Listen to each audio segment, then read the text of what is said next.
King बनो, सिंहासन की चिंता मत करो, तुम जहां भी बैठोगे वही सिंहासन बन जाएगा। नमस्कार, मैं दीपू, एग्जाम एजुकेशन में एक बार फिर आपका स्वागत, अभिनंदन। साथियों, हम कल श्वसन तंत्र के बारे में तमाम बातों की चर्चा कर चुके थे और उसी कड़ी में आज हम चर्चा करने वाले हैं उत्सर्जन तंत्र के बारे में।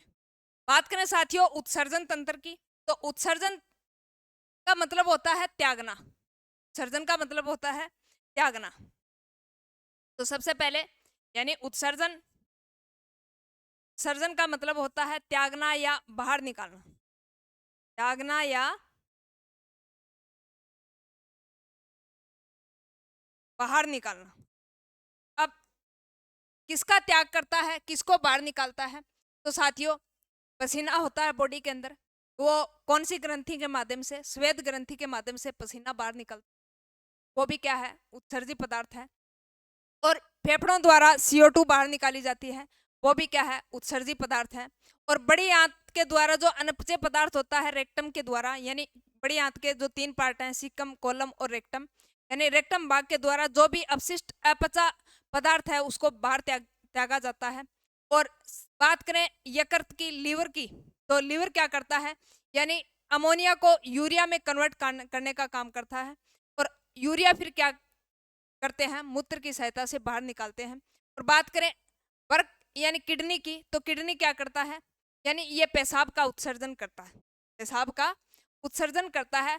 तो यानी बॉडी के अंदर कितने पार्ट हो गए उत्सर्जन करने वाले पार्ट हैं? उसमें त्वचा हो गई, फेफड़ा हो गया, किडनी हो गई,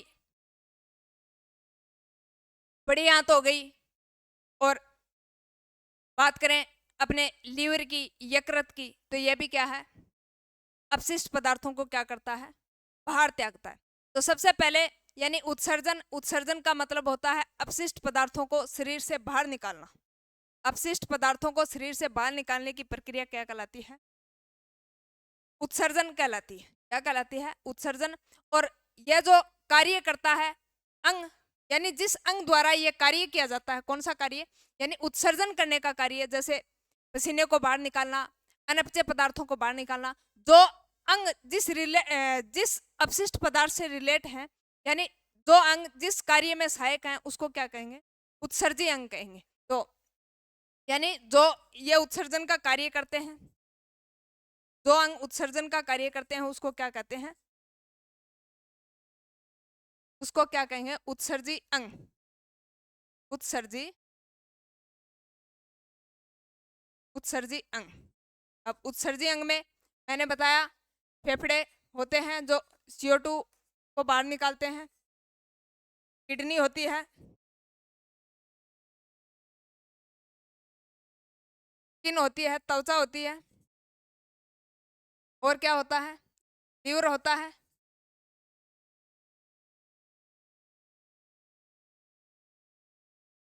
यानी ये सारे के सारे क्या है? उत्सर्जी अंग है। क्या है? उत्सर्जी अंग है। तो अपन एडिंग डालेंगे उत्सर्जन तंत्र। कौन सा तंत्र? उत्सर्जन तंत्र। और उत्सर्जन तंत्र में सबसे पहले हम लिखेंगे उत्सर्जी पदार्थ, यानी अपशिष्ट पदार्थों को शरीर से बाहर त्यागना। अपशिष्ट पदार्थों को शरीर से बाहर त्यागना।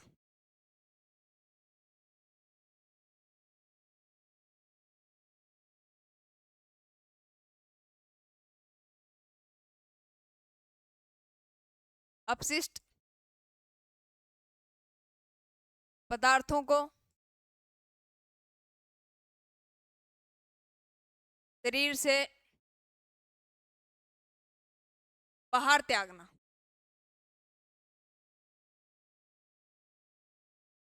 यानी जो शरीर को क्या करते हैं? कष्ट देते हैं अंदर। यानी अगर बॉडी के अंदर ये अपशिष्ट पदार्थ रह गए तो शरीर को क्या करते हैं? कष्ट देते हैं। उसी प्रकार आपने देखा होगा क्लास के अंदर कई बार जो बच्चा बदमाशी करता है, शरारत करता है, तो उसको क्या कर देते हैं? बाहर निकाल देते हैं। क्या करते हैं? बाहर निकाल देते हैं। यानी ये क्या है? उत्सर्जी पदार्थ है। जिस बच्चे को बाहर निकाला उसको मान लीजिए क्या कहेंगे? उत्सर्जी पदार्थ कहेंगे। और जो निकालने की प्रक्रिया है उसको क्या कहेंगे? उत्सर्जी प्रक्रिया। कौन सी प्रक्रिया? उत्सर्जी प्रक्रिया। और जिसके द्वारा निकाला गया, मान लीजिए मेरे द्वारा निकाला गया, तो मैं क्या हूं? मैं क्या हूं? उत्सर्जी अंग हूं। मेरे द्वारा बच्चे को बाहर निकाला है, बच्चा क्या है, उत्सर्जी है, और निकालने की प्रक्रिया क्या है, उत्सर्जी प्रक्रिया। तो यानी जो अपशिष्ट पदार्थ हैं जो शरीर को क्या करते हैं, अगर बॉडी के अंदर ये रह जाते हैं तो क्या करते हैं, शरीर को कष्ट देते हैं, और कई जो हानिकारक बीमारियां हैं उससे क्या करेंगे, ग्रसित कर देते हैं। तो इनको शरीर से क्या करना पड़ता है, समय समय पर बाहर त्यागना पड़ता है, ताकि शरीर का मेंटेन बना रहे। तो शरीर से जो भी अपशिष्ट पदार्थ हैं उनको बाहर त्यागना क्या कहलाता है, उत्सर्जन कहलाता है। क्या कहलाता है, उत्सर्जन। और जिस अंग द्वारा ये कार्य किया जाता है उसको क्या कहेंगे, उत्सर्जी अंग। और इस अंग द्वारा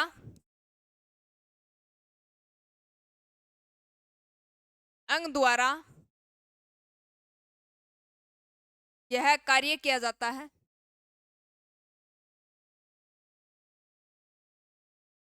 कार्य किया जाता है, उसको क्या कहेंगे, उत्सर्जी अंग। उत्सर्जी,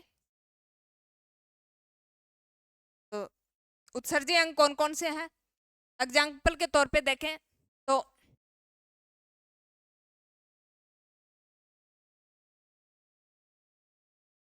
नंबर 1 त्वचा।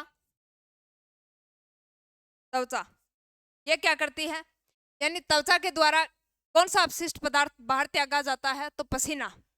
पसीना। और आपने देखा होगा जब अपन गर्मियों के टाइम में सोकर उठते हैं तो सुबह क्या होता है, यानी नाक पर एक चिपचिपा सा पदार्थ जमा होता है।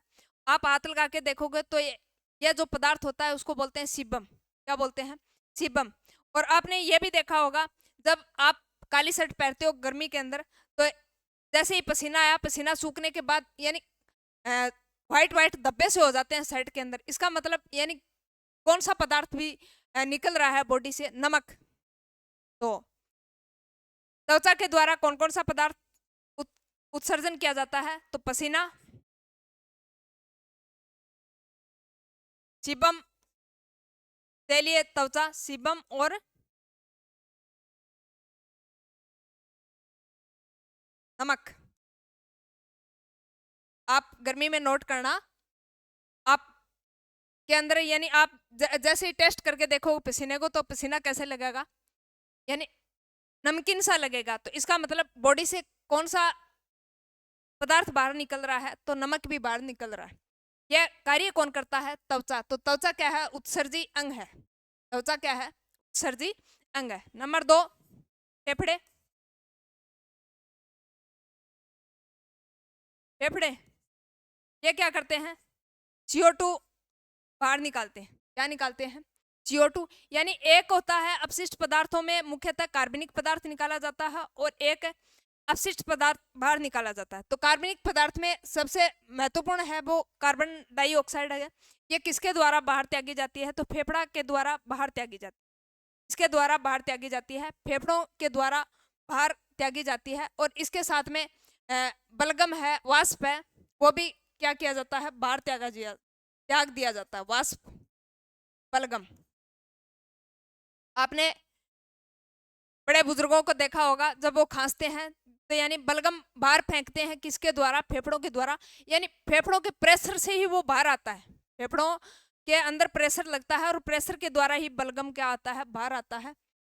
कई बार अपन खांसते हैं, छींकते हैं, तो उसके साथ जो भी ड्रॉप आती हैं वो भी किसके द्वारा आती हैं, फेफड़ों के द्वारा ही आती हैं। तो फेफड़ा क्या हो गया, उत्सर्जी अंग हो गया। कौन सा अंग हो गया, उत्सर्जी अंग। एक उत्सर्जी अंग के रूप में बड़ी आंत काम करती है। बड़ी आंत,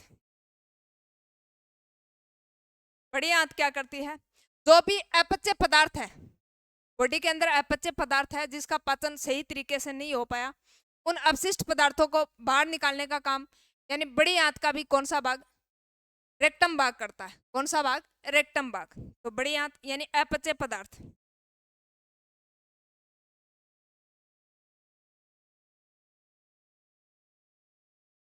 अपच्य पदार्थ का क्या करता है, त्याग करता है। अब अपन बात करते हैं लीवर की। इसकी बात करेंगे लीवर की। लीवर क्या करता है, अमोनिया को यूरिया में कन्वर्ट करने का काम करता है। लीवर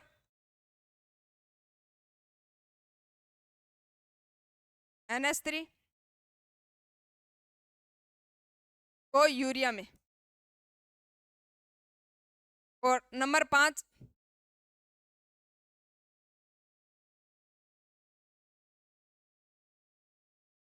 किडनी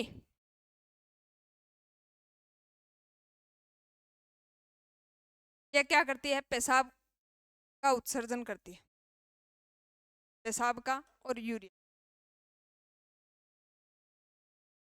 तो मुख्यतः यानी त्वचा पसीने, सीबम और नमक का उत्सर्जन करती है। फेफड़े CO2 वाष्प और बलगम का उत्सर्जन करता है। बड़ी आंत है अपचय पदार्थ का उत्सर्जन करता है। लीवर अमोनिया को यूरिया में कन्वर्ट करके फिर क्या करता है? उत्सर्जन करता है। और फिर किडनी क्या करती है? पेशाब व यूरिया का क्या करती है? बाहर, बॉडी से बाहर त्यागती है। अब अपन बात करते हैं कि मुख्यतः जो उत्सर्जन जो तंत्र है उसमें मुख्यतः भूमिका होती है किडनी की। किसकी? किडनी। तो अपन फोकस रहेगा किडनी पे, और किडनी से ही क्वेश्चन पूछने की पूरी पूरी संभावना है। अगर उत्सर्जी तंत्र से अगर क्वेश्चन पूछा जाता है तो लगभग ट्रेंड यही रहा है कि वो क्वेश्चन पूछता है किडनी से। किससे पूछता है? किडनी, जिसको वर्क या गुर्दा कहते हैं। क्या कहते हैं? गुर्दा। संख्या की बात करें तो संख्या में 2 होते हैं, सेम के आकार के होते हैं। और जो किडनी का जो डॉक्टर है उसको क्या कहते हैं? नेफ्रोलॉजिस्ट कहते हैं। और किडनी का अध्ययन जिस शाखा के अंतर्गत किया जाता है उसको क्या कहते हैं? नेफ्रोलॉजी कहते हैं। क्या कहते हैं? नेफ्रोलॉजी। तो हेडिंग डालेंगे किडनी।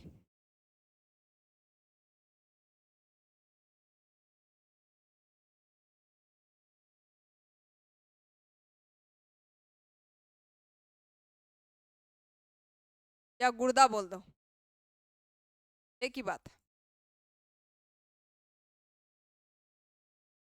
आकार की बात करें तो एक ऐसा आकार है इसका, सेम का आकार।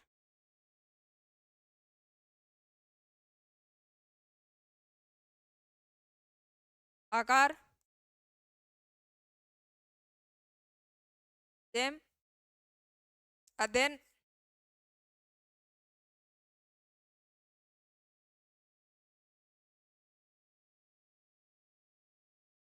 नेफ्रोलॉजी। नेफ्रोलॉजी। बात करें इनके बार की तो बार कितना होता है? लगभग 140 ग्राम।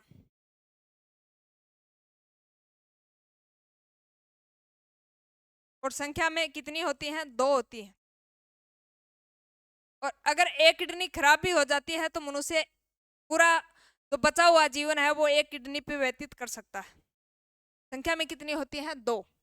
तो भार पूछे तो लगभग 140 ग्राम। और अगर मनुष्य हेल्दी है तो थोड़ा सा भार अधिक हो सकता है, और थोड़ा कमजोर है तो उसका भार उस हिसाब से हो सकता है। तो ये कोई बड़ा इशू नहीं है। लगभग एवरेज इसका भार कितना मानते हैं? 140 ग्राम। और संख्या में कितनी होती हैं? 2 होती हैं। संख्या में 2 होती हैं। और यह मुख्य उत्सर्जी अंग है। उत्सर्जन तंत्र में सबसे मुख्य उत्सर्जी अंग कौन सा है? किडनी। तो मुख्य उत्सर्जी अंग है, मुख्य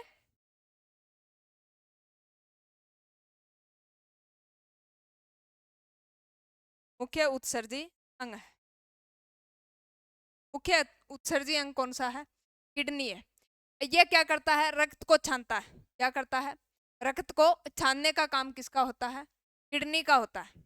लेकिन रक्त को शुद्ध करने का काम किसका होता है? रक्त को शुद्ध करने का काम किसका होता है? फेफड़ों का। हमने श्वसन तंत्र में पढ़ा था कि फेफड़ों के अंदर क्या मिलाई जाती है? ब्लड के अंदर ऑक्सीजन मिलाई जाती है, जिससे क्या होता है? ब्लड शुद्ध होता है। उन तमाम बातों की चर्चा हम श्वसन तंत्र में कर चुके थे। आपको इतना ही ध्यान में रखना है कि किडनी क्या करती है? रक्त को छानने का काम करती है। कार्य रक्त को छानना। लेकिन रक्त का शुद्धिकरण किसके द्वारा किया जाता है? यह भी आप थोड़ा सा नोट कर लो। फेफड़ों के द्वारा। फेफड़ों के द्वारा शुद्ध। और रक्त को छानने का काम किसका होता है? किडनी का होता है। इसका काम होता है किडनी का होता है। किडनी क्या करती है? ब्लड को छानती है। ब्लड को छानती है। अगर किसी ने जहर पी लिया और जहर को निष्क्रिय करने का काम भी किसका होता है? किडनी का होता है। जहर को कम करने का काम भी किसका होता है? किडनी का होता है, ताकि ज़्यादा इफेक्ट न पड़े। अगर जिस मनुष्य की किडनी सही सलामत है तो उन्होंने जहर पिया है तो कुछ हद तक कंट्रोल कौन करता है, निष्क्रिय कौन करता है? ये किडनी ही करती है। लेकिन अगर जहर खाए हुए व्यक्ति को पता लगाना हो कि इसने क्या खाया है तो उस सैंपल किसका लेते हैं? बॉडी का जो लीवर है वो पता करता है कि फला व्यक्ति ने क्या खाया है। तो जहर का पता करने के लिए किसकी जांच करते हैं? लीवर की जांच करते हैं। लेकिन जहर को निष्क्रिय करने का काम किसका होता है? किडनी का। दोनों में डिफरेंस ध्यान में रखोगे। जहर खाने का पता लगाना है, जो जहर खाया है कौन सा जहर खाया है, कितना खाया है, कितना इफेक्ट पड़ा है, उसका पता हम लीवर से लगाएंगे, लीवर का सैंपल लेकर। लेकिन अगर जहर को निष्क्रिय करने का काम बॉडी में करता है वो कौन सा अंग करता है? किडनी करता है। ये बात आप ध्यान में रखोगे। तो पेशाब का निर्माण भी इसी के अंदर होता है और जहर को निष्क्रिय करने का काम भी किसका होता है? किडनी का होता है। और ये एसिड और बेस का क्या करती है? संतुलन बनाए रखने का काम भी कौन करती है? किडनी करती है। यानी ये जो पीएच वैल्यू है उसको क्या करती है? नियंत्रित करती है। तो आप ध्यान में रखोगे पेशाब का निर्माण करना, पेशाब का निर्माण करना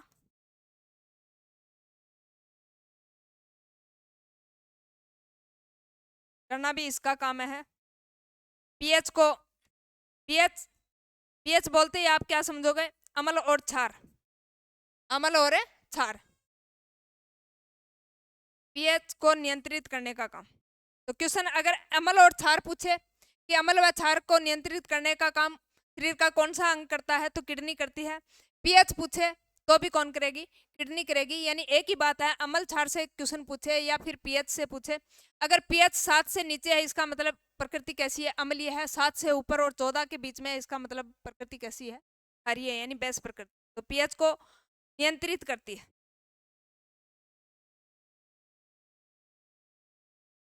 पीएच को नियंत्रित करना।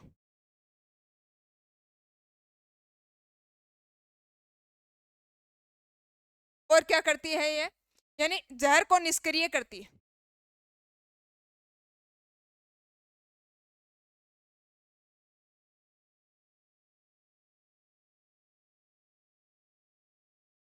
जहर को निष्क्रिय करना भी किसका काम होता है?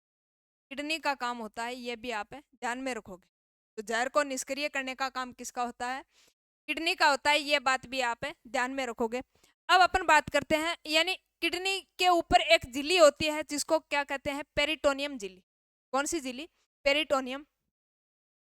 अलग अलग झिल्लियां हैं, जैसे अगर हार्ट की झिल्ली है उसको पेरिकार्डियल बोलते हैं। हार्ट के जो चारों तरफ झिल्ली है उसको पेरिकार्डियल बोलते हैं। और अगर मस्तिष्क के जो बाहरी झिल्ली है उसको मेंजाइटिस बोलते हैं। उसी प्रकार यानी जो किडनी की जो बाहरी झिल्ली है उसको क्या बोलते हैं? पेरिटोनियम झिल्ली बोलते हैं। कैसी, कौन सी झिल्ली बोलते हैं? पेरिटोनियम। तो झिल्ली, किडनी की झिल्ली को क्या कहते हैं? पेरिटोनियम।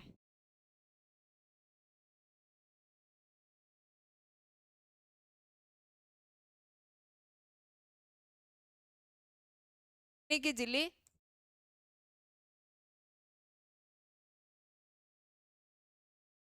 पेरिटोनियम।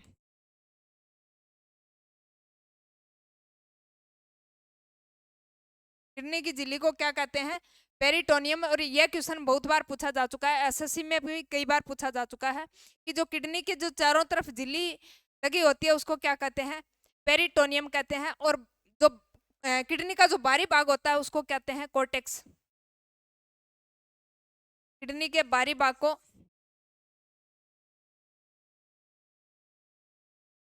ऐसे लिख लो, किडनी के भाग,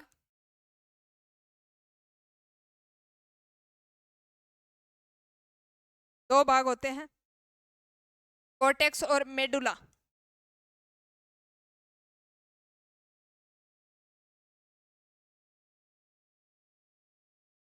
कोर्टेक्स ये बाहरी भाग होता है किडनी का, और मेडुला यह आंतरिक भाग होता है।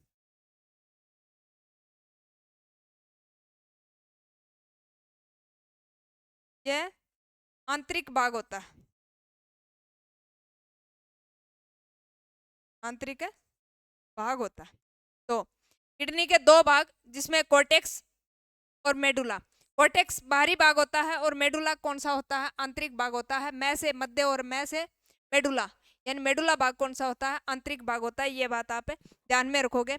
अब अपन बात करते हैं, एक इसके अंदर प्रवेश द्वार होता है। क्या होता है, एक इसके अंदर प्रवेश द्वार लगा रहता है जिसको रेनल अहेलम बोलते हैं। क्या बोलेंगे, रेनल अहेलम, प्रवेश द्वार। ये क्वेश्चन भी एसएससी के अंदर पूछा जा चुका है। प्रवेश द्वार को क्या कहेंगे, रेनल अहेलम।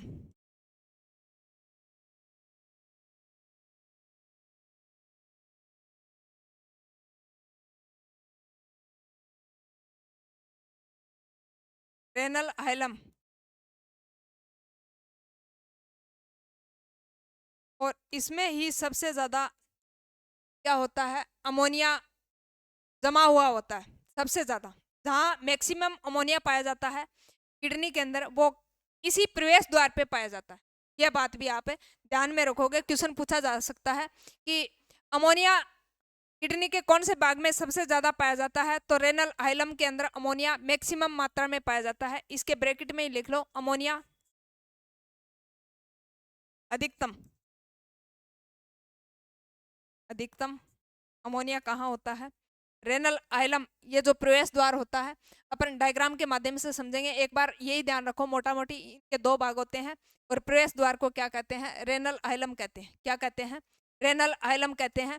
अब अपन बात करते हैं इसकी इकाई की, तो इसकी इकाई क्या कहलाती है, नेफ्रॉन। क्या कहलाती है, नेफ्रॉन। अध्ययन नेफ्रो जिस शाखा के अंतर्गत इसका अध्ययन किया जाता है उसको नेफ्रोलॉजी कहते हैं। तो इकाई, इस प्रकार मकान ईंटों से मिलता है तो मकान की इकाई क्या होगी, ईंट। उसी प्रकार यानी नेफ्रॉन की सॉरी किडनी की इकाई क्या है, इकाई नेफ्रॉन।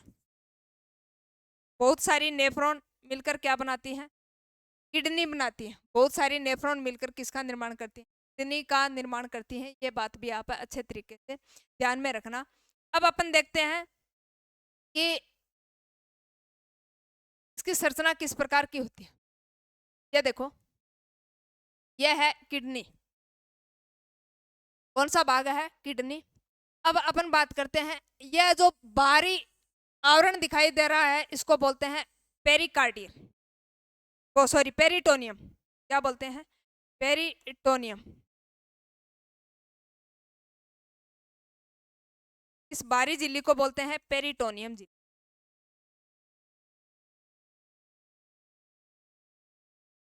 पेरिटोनियम। मध्य भाग को क्या बोलते हैं, यह जो मध्य भाग है इसको बोलते हैं मेडुला।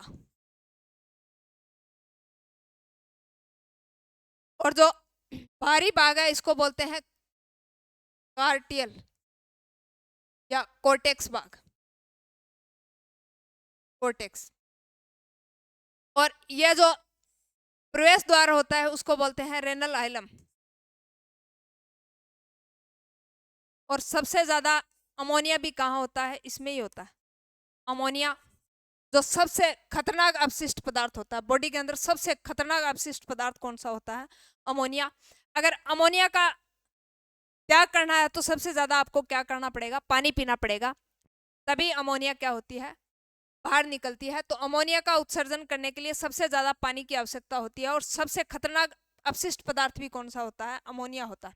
सबसे ज्यादा खतरनाक अपशिष्ट पदार्थ भी कौन होता है, अमोनिया होता है। ये बात आप ध्यान में रखोगे। अब यहाँ पे बहुत सारी क्या होती हैं, ब्लड विद वेस्ट यानी अवशिष्ट पदार्थ होते हैं। और अवशिष्ट पदार्थ क्या होते हैं, यहाँ पे ग्लेमेरुलस लगा होता है। यहाँ पर ये क्या करता है, छानने का काम करता है, अवशिष्ट पदार्थों को छानता है। और पूरा जो अवशिष्ट पदार्थ है वो छनकर फिर पुनः अवशोषण होता है। वो किसमें होता है, पुनः अवशोषण होता है। यानी जो बोमन संपुट है उस वो क्या करता है, पुनः अवशोषण करता है। बोमन संपुट ये क्या करता है, पुनः अवशोषण करता है। पूरा छान लिया अवशिष्ट पदार्थ किसके द्वारा, ग्लेमेरुलस के द्वारा। यानी यह गुच्छे जैसी जो संरचना दिखाई दे रही है उसको ग्लेमेरुलस बोलते हैं। यह क्या करता है, यानी जो भी अवशिष्ट पदार्थ है उसको क्या करता है, फिल्ट्रेशन करता है, निस्पंदन करता है। और निस्पंदन से क्या करता है, रक्त से कणों को क्या करता है, छानता है, और फिर पुनः जो जो छना हुआ ब्लड है उनका पुनः अवशोषण कौन करता है, फिर बोमन संपुट करता है। पुनः अवशोषण बोमन संपुट। तो आप ध्यान में रखोगे ग्लोमेरुलस ये गुच्छे टाइप की एक संरचना होती है। इसका कार्य क्या होता है, निस्पंदन करना, फिल्ट्रेशन करना, किसका, यानी रक्त से क्या करता है, अशुद्धि को छानता है, रक्त से अशुद्धि को छानता है, और फिर पुनः पुनः अवशोषण किसके द्वारा किया जाता है, बोमन संपुट के द्वारा किया जाता है। ये क्या करता है, पुनः अवशोषण करता है, और फिर नेफ्रॉन के द्वारा यह क्या कर दिया जाता है, यानी यूरिया को अलग कर दिया जाता है, और यही क्या होती है, डायलिसिस अपहन की प्रक्रिया होती है। तो डायलिसिस कहाँ होता है, किडनी के अंदर ही होता है, ये बात ध्यान में रखोगे। तो अपन नाम से आ जाए या डायलिसिस के नाम से, तो यह क्या करता है, यानी यूरिया को क्या करता है, अलग करता है, और आवश्यक पदार्थ है उसको क्या करके रख लेता है, कौन, बोमन संपुट। तो यह बात आप ध्यान में रखोगे। यानी एक अभिवाही धमनी होती है और एक अपवाही। अपवाही यानी ये क्या करती है, लेकर आती है, और ये क्या करती है, अभिवाही धमनी, ये क्या करती है, बाहर निकालने का काम करती है। तो प्रवेश द्वार, रेनल आइलम, बाहरी झिल्ली, पेरिटोनियम झिल्ली, बाहरी भाग कोर्टेक्स, मध्य भाग मेडुला, ये भाग आप ध्यान में रखोगे। और वेट की बात करें तो 140 ग्राम, और संख्या में 2 होती हैं, और सेम के आकार की होती हैं। इकाई को क्या बोलते हैं, नेफ्रॉन बोलते हैं। और यही क्वेश्चन बहुत बार पूछा जा चुका है कि किडनी की इकाई कौन सी होती है, तो किडनी की इकाई होती है नेफ्रॉन होती है। इस प्रकार मैंने बताया, यानी लड्डू होते हैं, लड्डू किससे मिलकर बने होते हैं, बूंदी से। तो लड्डू की इकाई कौन होगी, बूंदी हो गई। लड्डू की इकाई क्या हो गई, बूंदी हो गई। उसी प्रकार यानी किडनी की इकाई कौन है, नेफ्रॉन है। बहुत सारे नेफ्रॉन मिलकर किसका निर्माण करते हैं, किडनी का निर्माण।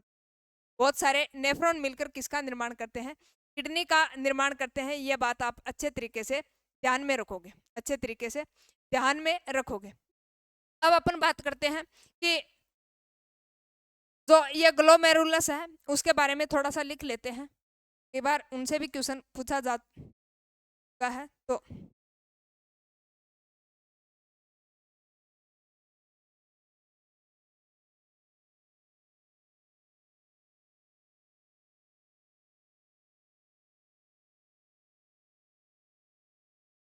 ग्लोमेरुलस ये क्या है, गुच्छे टाइप की संरचना होती है।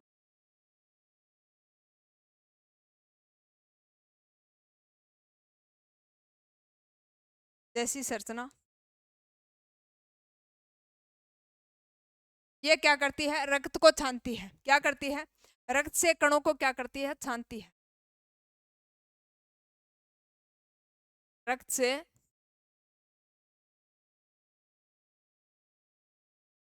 कणों को छानती है, रक्त से कणों को छानती है कौन, ग्लोमेरुलस। ये क्या करती है, रक्त से कणों को छानने का काम करती है। अब अपन बात करते हैं, यानी शुद्ध रक्त को क्या कर देती है, फिर वापस भेज देती है। यह क्या करती है, शुद्ध रक्त को वापस भेज देती है।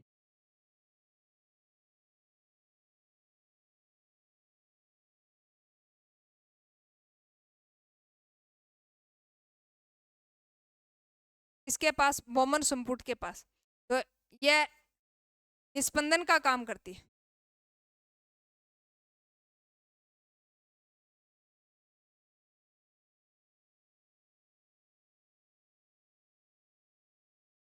स्पंदन का कार्य करती है कौन, ग्लोमेरुलस। यह फिल्ट्रेशन का काम करता है, निस्पंदन का काम करता है। तो यह रक्त से कणों को क्या करती है, छानती है। जो भी अपशिष्ट पदार्थ हैं ब्लड के अंदर उसको छानने का काम किसका होता है, ग्लोमेरुलस का होता है।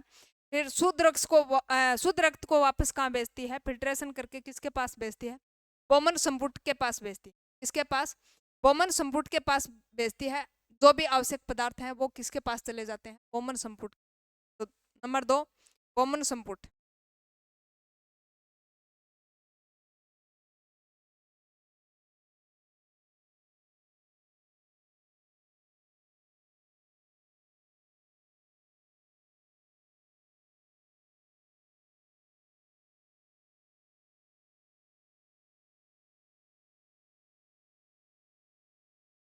आवश्यक पदार्थ,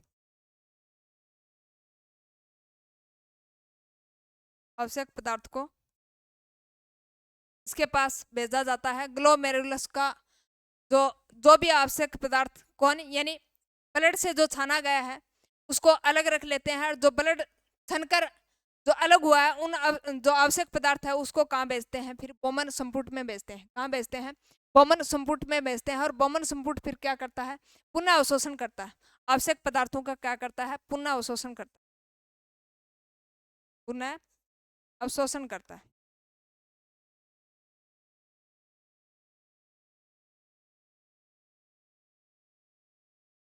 आवश्यक पदार्थों का क्या करता है? पुनः अवशोषण करता है। कौन? बोमन संपुट। अब बात करते हैं नेफ्रॉन। तो नेफ्रॉन क्या करता है? नेफ्रॉन ये पेशाब का निर्माण करता है। क्या करता है? नेफ्रॉन पेशाब का निर्माण करता है, और पेशाब फिर यूरिया के माध्यम से शरीर से क्या कर दिया जाता है? बाहर त्याग दिया जाता है। तो 3 नंबर नेफ्रॉन। नेफ्रॉन का काम पेशाब का निर्माण करना।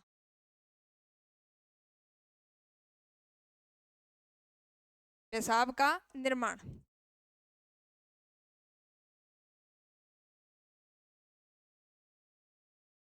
पेशाब का निर्माण करता। पेशाब का निर्माण करने का काम किसका होता है? नेफ्रॉन का होता है। जो किडनी की सबसे छोटी इकाई होती है वो भी कौन होती है? क्रियात्मक इकाई जिसको बोलते हैं। क्वेश्चन पूछे कि किडनी की क्रियात्मक इकाई कौन सी होती है, तो वो होती है नेफ्रॉन। नेफ्रॉन क्या करता है? पेशाब का निर्माण करता है। और डायलिसिस की प्रक्रिया भी कहाँ होती है? नेफ्रॉन के अंदर होती है। ये बात भी आप ध्यान में रखोगे। अब अपन थोड़ा सा पेशाब से रिलेटेड डाटा पढ़ लेते हैं। क्यों पेशाब का नाम आया है, यूरिया का नाम आया है। तो यूरिया के अंदर कई बार पूछ लिया जाता है कि इसकी पीएच कितनी होती है, कैसी प्रकृति होती है। तो थोड़ा सा पेशाब के बारे में। पेशाब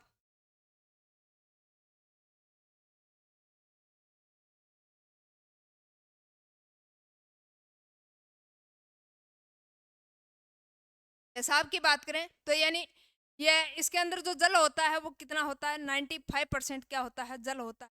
और यूरिया की बात करें तो 2% यूरिया होती है। बाकी जो 3% बच गए वो क्या होते हैं? अन्य पदार्थ होते हैं। और बात करें इसकी प्रकृति की, तो इसकी प्रकृति होती है अम्लीय। अम्लीय क्यों होती है? यानी इसकी जो पीएच होती है वो 4.8 होती है। और आपको पता है 7 से अगर नीचे पीएच आ रहा है तो इसका मतलब कैसी प्रकृति है? अम्लीय प्रकृति। सबसे पहले पेशाब के अंदर जल कितना होता है? पेशाब के अंदर जल 95, या 2%, बाकी 3% क्या है? अन्य पदार्थ। और प्रकृति कई बार पूछ लिया जाता है मूत्र के लिए। ये प्रकृति एच बात करें, एच होती 4.8, 7 से नीचे है इसका मतलब अम्लीय प्रकृति है। ये बात भी ध्यान रखना। और मूत्र का जो पीला रंग होता है वो किसके कारण होता है? यूरोक्रोम वर्णक के कारण होता है। और ये क्वेश्चन चाहे एसएससी हो, रेलवे हो, या फिर आर्मी हो, इन सभी में यही क्वेश्चन पूछा जाता है कि इसका पीला रंग किसके कारण होता है? मूत्र का पीला रंग।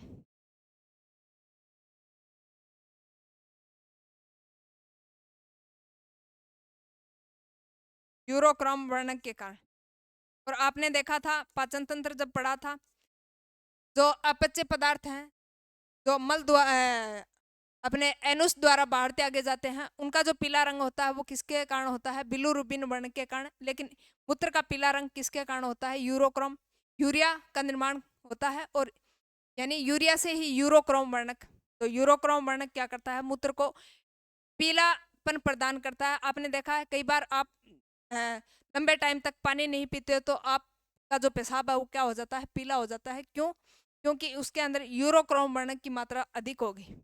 यूरोक्रोम वर्णक, यूरोक्रोम वर्णक की मात्रा क्या होगी? अधिक होगी।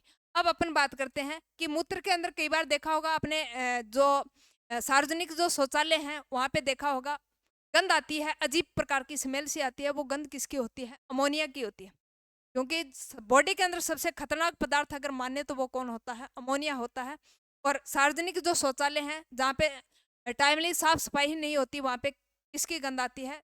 यानी यूरिया धीरे धीरे 3-4 घंटों में किसका रूप धारण कर लेता है? अमोनिया का रूप धारण कर लेता है। यूरिया किस में कन्वर्ट हो जाता है? 2-4 घंटों में किस में कन्वर्ट हो जाता है? अमोनिया के अंदर कन्वर्ट हो जाता है। और वो दुर्गंध आती है, वो किसकी आती है? अमोनिया की आती है। और आपने देखा होगा जो रेलवे स्टेशन पे जो पास में दीवारें होती हैं, जहाँ पे जनता पब्लिक है वो बार बार क्या करती है? मूत्र करती है। 2-4 साल बाद में देखोगे तो वो दीवार क्या हो जाती है? ढह जाती है। तो यानी जो अमोनिया होता है वो खतरनाक पदार्थ होता है। अमोनिया होता है वो खतरनाक पदार्थ होता है। तो इसलिए बॉडी से अगर ज़्यादा मात्रा में अमोनिया इकट्ठा ना हो, इसके लिए क्या करना चाहिए? बार बार क्या करना चाहिए? पानी पीना चाहिए। तो यानी गंध आती है वो किसकी आती है? अमोनिया की गंध NH3 अमोनिया की आती है। ये बात भी आप ध्यान में रखोगे। अब अपन बात करते हैं किडनी से रिलेटेड जो बीमारी है वो कौन कौन सी बीमारी है। तो किडनी के अंदर आपने देखा होगा, एक नाम सुना होगा, स्टोन, किडनी का स्टोन। कई बार कहते हैं ना कि पेशाब की थैली के अंदर पथरी है, इसका मतलब वो स्टोन कहाँ है? किडनी के अंदर है। वो किसके कारण होती है? आपने नाम सुना होगा टमाटर। और टमाटर में कौन सा अम्ल होता है? ऑक्जेलिक अम्ल होता है। कौन सा अम्ल होता है? ऑक्जेलिक अम्ल होता है। उस ऑक्जेलिक अम्ल से ही ऑक्जेलेट बनता है। क्या बनता है? ऑक्जेलेट बनता है। जो भी आप बीज, ये जो सब्जी खाते हो, चाहे वो बैंगन हो या फिर मिर्ची के जो पके हुए बीज हो या फिर टमाटर के बीज हो, मोस्टली जो किडनी का स्टोन बनता है वो किस है? ऑक्जिलेट से बनता है। ऑक्जेलिक अम्ल। और ऑक्जेलिक अम्ल किसमें? ऑक्जिलेट में। और जो किडनी का जो स्टोन होता है उसको ऑक्जिलेट कहते हैं। क्या कहते हैं? कैल्शियम ऑक्जिलेट कहते हैं। और वो धीरे धीरे कठोर हो जाता है और वो क्या करता है? फिर मूत्र के मार्ग को क्या करता है? शुद्ध कर लेता है, जिससे मूत्र करने में क्या होती है? दिक्कत या परेशानी। तो कैल्शियम ऑक्जिलेट बीमारी की बात करें तो स्टोन, किडनी का स्टोन, हेडिंग डालो किडनी की बीमारी।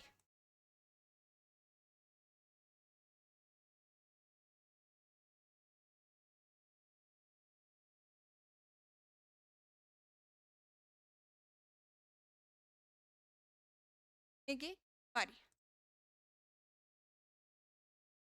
किडनी की बीमारी में हर एक कौन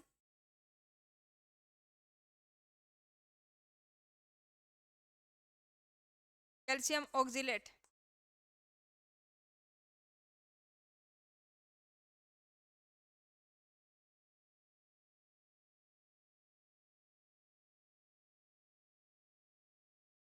ऑक्जिलेट, किडनी का स्टोन। दूसरी बीमारी होती है यूरेनिया। अब आप कहोगे यूरेनिया किससे होता है? इसके अंदर अमोनिया अगर अत्यधिक मात्रा में हो गई तो उसकी कौन सी बीमारी हो जाती है? किडनी से रिलेटेड ही बीमारी है, जिसको यूरेनिया बोलते हैं। क्या बोलते हैं? यूरेनिया।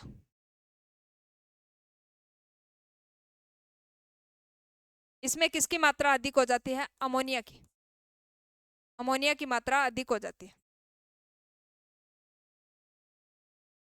अमोनिया की मात्रा अधिक हो गई, इसका मतलब यूरेनिया बीमारी हो गई। एक आपने सुना होगा गंठिया, गंठिया रोग। अब ये गंठिया रोग क्यों होता है? अपन जब कंकाल तंत्र पढ़ेंगे तो आप देखेंगे कि जो ये जॉइंट होते हैं, जॉइंट के अंदर कौन सा द्रव भरा रहता है? चाहे वो घुटने का जॉइंट हो या हाथ का जॉइंट हो, तो ये जितने भी जॉइंट हैं उसमें एक द्रव भरा रहता है, जिस द्रव का नाम होता है सिनोवियल द्रव। कौन सा द्रव? सिनोवियल द्रव। यह सिनोवियल द्रव धीरे धीरे क्या होता है? सूखने लग जाता है। और इसकी जगह कौन सा अम्ल इकट्ठा हो जाता है? यूरिक अम्ल इकट्ठा हो जाता है। यूरिक अम्ल इकट्ठा होने से जरड़ जरड़ की आवाज आती है। और साथ में जो धीरे धीरे वृद्धावस्था आती है तो क्या होता है? जो जोड़ होते हैं उसमें दर्द होना शुरू हो जाता है। और कई बार ऐसे कहते हैं फला व्यक्ति को गंठिया की बीमारी हो गई। इसका मतलब यानी स्नोवियल द्रव है वो सूख गया, उसकी जगह कौन सा अम्ल है वो इकट्ठा हो गया? यूरिक अम्ल इकट्ठा हो गया। और उस यूरिक अम्ल के इकट्ठे होने से ही कौन सा रोग होता है? गंठिया रोग होता है। कौन सा रोग होता है? गंठिया रोग। तो यूरिक अम्ल। नंबर 3 गंठिया।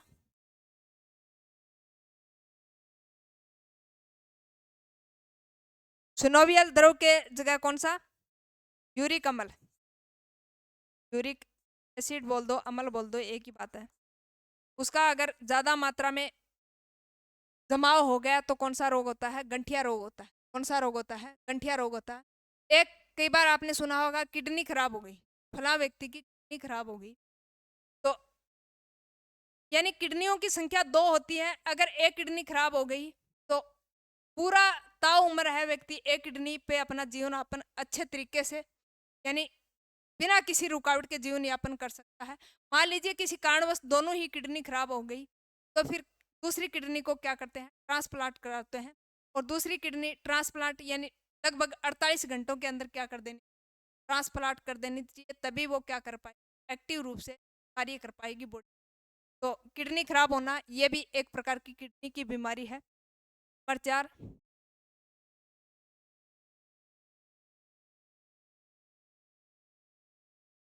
किडनी खराब होना।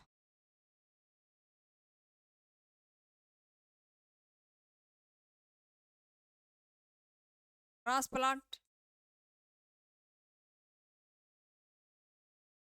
48 घंटों के अंदर। तभी आपने देखा होगा किडनी का दान करते हैं, किडनी का दान करते हैं, तो भी अपने नजदीक हैं वो क्या करते हैं? अगर दोनों किडनी खराब हो गई तो एक किडनी दे देते हैं। कई बार आपने अखबार में न्यूज सुनी होगी, फला बेटी ने अपने पिता के लिए किडनी दान करी, फला बेटे ने अपने माँ के लिए किडनी दान करी, यानी इस प्रकार की न्यूज आती है। किडनी खराब हो जाती है और ट्रांसप्लांट कराते हैं, समय में होना चाहिए 48 घंटे। हाँ, जिस व्यक्ति की किडनी निकाली है उसके 48 घंटे ही बाद दूसरे का क्या दूसरे के अंदर क्या करा दे? ट्रांसफर करा देनी चाहिए। तो समय होता है 48 घंटे, देने का समय होता है 48 घंटे का। अब अपन बात करते हैं, कई बार इन उत्सर्जन तंत्र से रिलेटेड कई बार क्वेश्चन पूछ लिया जाता है कि मुख्य उत्सर्जित पदार्थ कौन कौन से होते हैं? मुख्य उत्सर्जित पदार्थ कौन कौन से होते हैं? हेडिंग डालोगे मुख्य उत्सर्जित पदार्थ।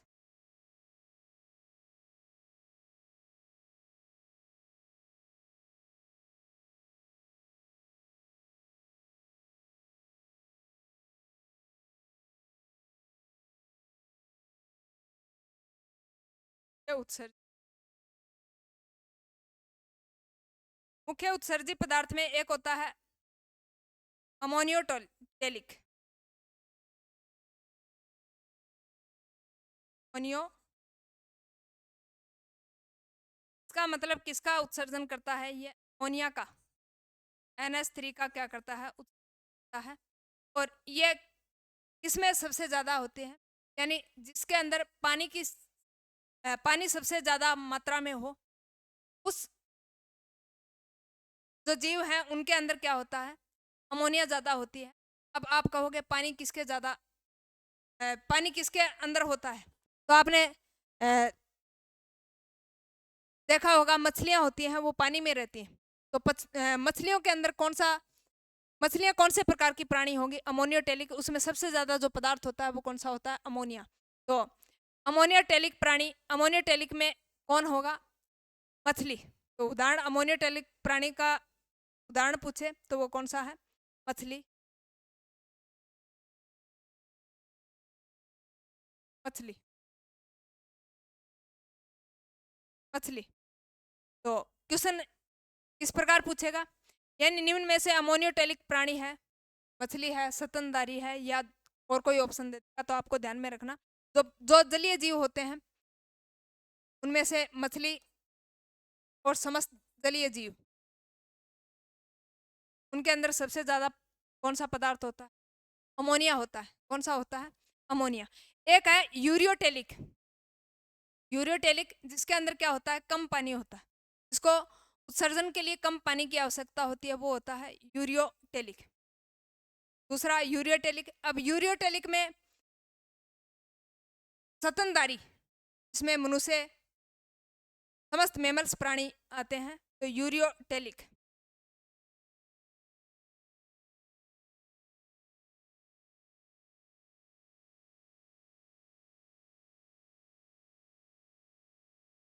ये क्या करते हैं? यूरिया का उत्सर्जन करते हैं। इसमें स्तनधारी,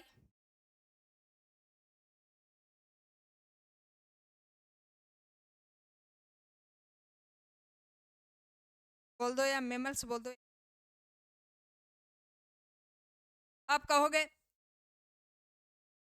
मेल स्तनधारी होता है, फीमेल स्तनधारी होती है, मेल स्तन। बिल्कुल ऐसा नहीं होता। मानव के अंदर जब बच्चा जन्म लेता है, वो जन्म से ही, ये कोई इशू नहीं है आपने लड़की को जन्म दिया है या लड़के को, यानी उस टाइम दोनों के स्तन क्या होते हैं, सेम होते हैं। लेकिन परिवर्तित कब होता है, यानी जैसे ही टीन एज आती है तो टीन एज के अंदर कौन सी ग्रंथि ज्यादा एक्टिव हो जाती है? फीमेल के अंदर एक ग्रंथि पाई जाती है जिसको स्तन ग्रंथि बोलते हैं, वो एक्टिव होती है तो क्या होते हैं, जो स्तन है वो उबाड़ लिए हो जाते हैं। और मेल के अंदर ऐसा नहीं होता, उसमें स्तन ग्रंथियां नहीं होती। स्तन तो होते हैं, मेल में भी होते हैं फीमेल में भी होते हैं, दोनों में डिफरेंस ध्यान में रखोगे। यानी स्तन दोनों में होते हैं लेकिन क्या नहीं होती, स्तन ग्रंथियां नहीं होती। स्तन ग्रंथियां किसमें? सिर्फ और सिर्फ फीमेल के अंदर होती है। और जैसे ही स्तन ग्रंथियों का विकास होता है तो स्तन है वो क्या हो जाते हैं, मैच्योर हो जाते हैं, बाहर उबाड़ लिए हो जाते हैं। ये किसके कारण होता है? स्तन ग्रंथि। इसलिए यानी चाहे वो फीमेल हो मेल हो, दोनों को क्या बोलते हैं, स्तनधारी या मेमल्स बोलते हैं। क्या बोलते हैं? स्तनधारी या मेमल्स। और यूरिया का उत्सर्जन करने के लिए कम पानी की आवश्यकता होती है। यूरिया का उत्सर्जन करने के लिए कम पानी की आवश्यकता होती है। इसमें मानव भी आता है, मेमल्स भी आते हैं, उभयचरी जो मेंढक है वो भी इसमें आता है, मेंढक।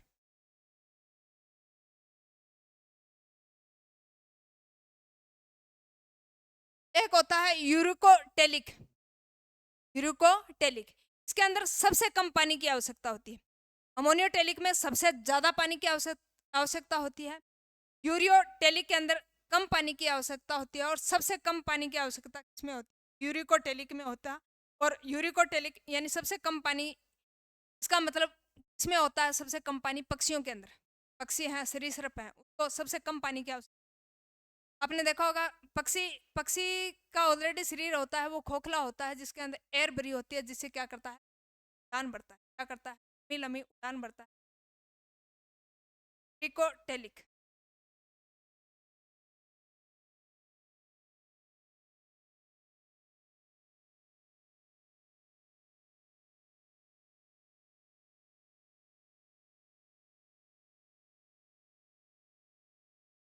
सूर्य कमल का उत्सर्जन करता है।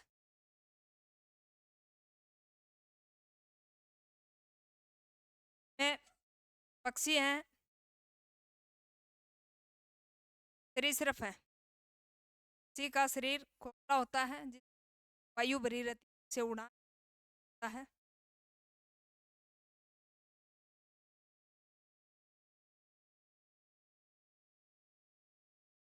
तो पूछे आपको अमोनियोटेलिक प्राणी कौन कौन से होते हैं? मछली होती है, जलीय जीव। यूरियोटेलिक में स्तनधारी मेमल्स मेंढक आते हैं। और यूरिकोटेलिक जिसमें सबसे कम पानी की आवश्यकता होती है उत्सर्जन करने की, इसमें यूरिक अम्ल का उत्सर्जन होता है, वो कौन? और सरीसृप। कौन होते हैं? पक्षी और सरीसृप होते हैं। तो अब अपन आते हैं इस पे डायग्राम पे। अब डायग्राम देखेंगे, यानी मानव के अंदर लिवर होता है। लिवर के इस साइड क्या होता है? अमाशय होता है। और अमाशय के ठीक नीचे यानी रीढ़ की हड्डी के पास में क्या होते हैं? दो जोड़ी क्या होते हैं? किडनी होती है। दो जोड़ी किडनी होती है। सेम के आकार की होती हैं।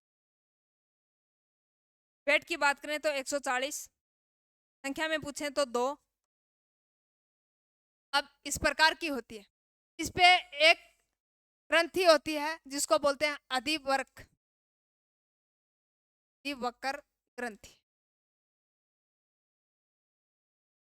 ये हार्मोन स्रावित करती है, उसकी बात हम नेक्स्ट चैप्टर में करेंगे अलग से। आप इतना ही ध्यान रखोगे, इसके ऊपर क्या लगी रहती है? अधिवक्र ग्लैंड। अब एक होता है इसमें लेफ्ट रेनुअल वेन और दूसरी होती है राइट रिवेनुअल वेन। तो दो किडनी होती है, एक लेफ्ट किडनी दूसरी राइट किडनी। अब इसके अंदर मुख्यतः आप ध्यान रखोगे दो किडनी होती है। यूरिट्रा जिसके अंदर क्या होता है, मूत्र एकत्रित होता है, और ये क्या करता है, ब्लैडर ये क्या करता है, मूत्र को निष्कासित करने का काम करता है।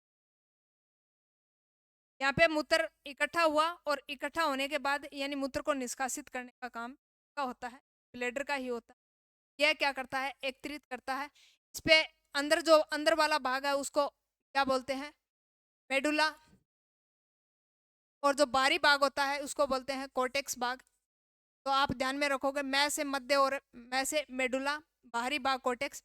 इसके अंदर जो प्रवेश द्वार दिखाई दे रहा है आपको, इसको बोलते हैं कौन सा द्वार, रेनल हाइलम। यहाँ पे जो रेनल वेन लिखा रखा है उसको रेनल हाइलम बोलते हैं। और इसके अंदर सबसे ज्यादा अमोनिया होती है, सबसे ज्यादा अमोनिया इकट्ठी होती है। इस जो भाग दिखाई दे रहा है, ये जो प्रवेश द्वार। अब अपन बात करते हैं, इसके ऊपर एक पूरी झिल्ली से ये क्या होता है, ढका होता है, जिसको बोलते हैं क्या बोलते हैं, पेरिटोनिया। पेरिटोनिया। तो जो स्टोन बनता है वो भी कहाँ बनता है, इस किडनी के अंदर ही बनता है, जिसको क्या बोलते हैं, किडनी का स्टोन बोलते हैं, कैल्शियम ऑक्जिलेट का जो बना। आप ध्यान में रखोगे, यानी इसके अंदर मूत्र होता है, मूत्राशय होता है और मूत्र मार्ग, दो किडनी होती है, राइट और लेफ्ट, और मूत्र निष्कासन का काम किसका, ये बात है, ध्यान में रखोगे। और आशा वो उम्मीद करते हैं आपको अच्छे से। कल मिलेंगे एक नए तंत्र के साथ, तब तक के लिए जय हिंद, जय भारत।